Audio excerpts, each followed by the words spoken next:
Several days ago there was an earthquake in Gansu province and caused some casualties. Let's show our sympathy to them. How to protect ourselves in an earthquake. During an earthquake, it is crucial to take immediate actions to ensure personal safety.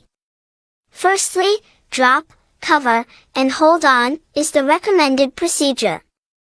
Drop to the ground to prevent being knocked over, take cover under a firm piece of furniture or protect your head and neck with your arms if cover is unavailable, and hold on until the shaking stops to avoid injury from falling objects.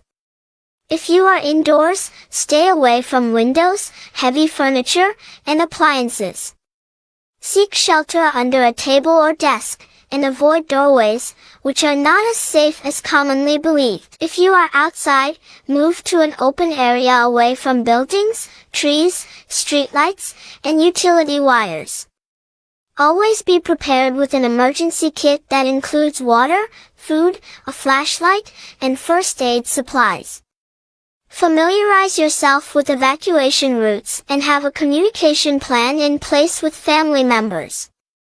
Staying calm and being informed are key to effectively navigating through an earthquake and minimizing potential harm.